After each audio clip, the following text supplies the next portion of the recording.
Cabin Mate 24-hour study hall and workspace. Mobile app download చేసుకొని ఇప్పుడే మీ cabin book చేసుకోండి. వైఎస్ఆర్సీపీ స్థాపించి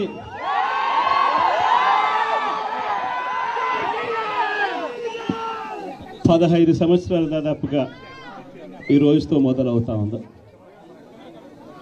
ఈ 15 సంవత్సరాల ఈ వైఎస్ఆర్సీపీ ప్రయాణంలో మొట్టమొదటి రోజు నుంచి ఈ పార్టీ పుట్టింది కష్టాల్లో నుంచి పుట్టింది. ప్రజల కష్టాలను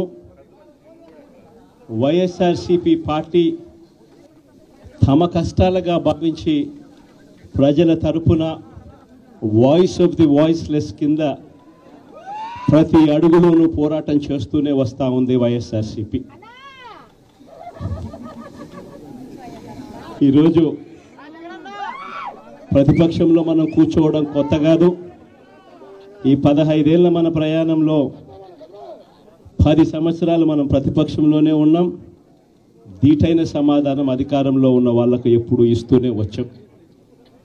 కళ్ళు మూసుకొని కళ్ళు తెరిచేసరికి సంవత్సరం అయిపోయింది. ఇప్పటికే మరో 3 సంవత్సరాలు 4 సంవత్సరాలలో మళ్ళీ ఈసారి వచ్చేది మళ్ళీ వైఎస్ఆర్సీపీ పార్టీనే.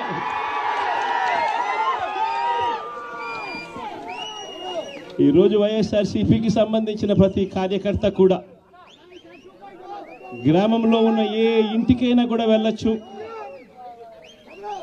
ఏ పేదవాడింటికైనా కూడా వైఎస్ఆర్సీపీ కార్యకర్త సగర్వంగా తలెత్తుకొని కాలర్ ఎగిరేసుకొని వెళ్ళే పరిస్థితి వైఎస్ఆర్సీపీకి సంబంధించిన కార్యకర్తలకు ప్రతి ఒక్కరికి ఉంది.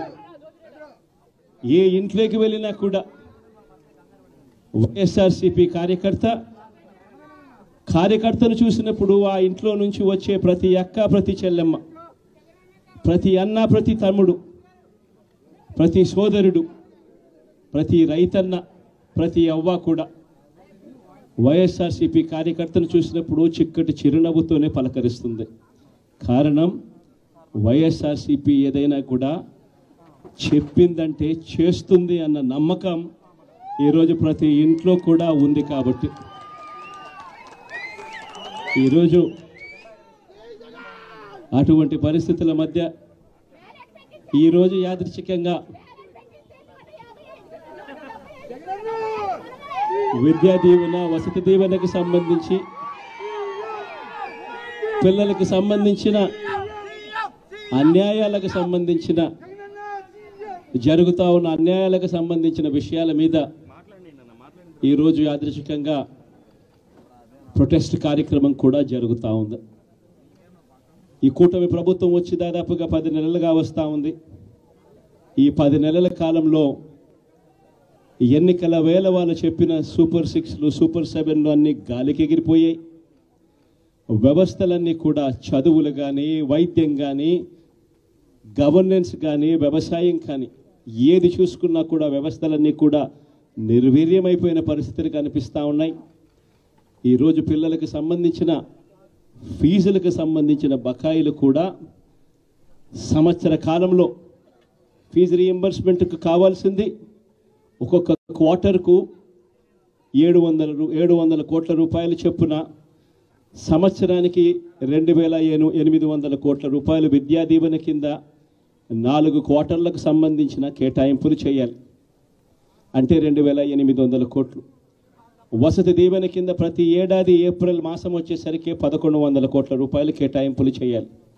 అంటే గత ఏడాది ఈ 1100 కోట్లు, 2800 కోట్లు, ఈ రెండింటికి సంబంధించి 3900 కోట్ల రూపాయలకు కేటాయింపులు చేసి ఖర్చు చేసి పిల్లల చదువులను ప్రోత్సహించాల్సిన పరిస్థితిలో ఈ ప్రభుత్వం చేసింది ఏమిటి అనంటే కేవలం 700 కోట్ల రూపాయలు మాత్రమే ఇచ్చి చేతులు దులుపుకున్న పరిస్థితులు.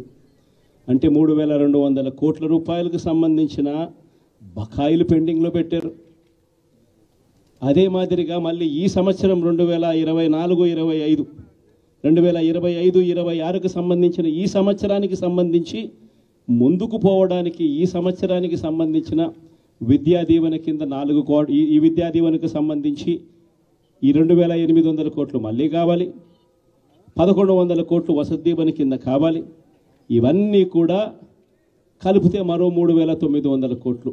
సో ఆ 3,200 కోట్లు, ఈ 3,900 కోట్లు దాదాపుగా 7,100 కోట్ల రూపాయలకు సంబంధించిన పిల్లలకు సంబంధించిన చదువులకు సంబంధించిన కేటాయింపులు చేసి చదువులను ఆదుకోవాల్సింది పోయి, పిల్లలను ఆదుకోవాల్సింది పోయి కేవలం 2,600 కోట్లు మాత్రమే కేటాయింపులు చేశామన్నట్టుగా చేసి పిల్లల చదువులతో ఆడుకుంటా ఉన్న ఈ ప్రభుత్వానికి బుద్ధి చెప్పే కార్యక్రమం పిల్లలతో పాటు పిల్లల తల్లిదండ్రులతో పాటు కలిసి చేసే కార్యక్రమం కూడా యాదృచ్ఛికంగా ఈరోజు ప్రొటెస్ట్ కార్యక్రమం కూడా ఈ రోజే కూడా జరుగుతూ ఉందని కూడా చెప్పడానికి కూడా సంతోషపడతా ఉన్నా.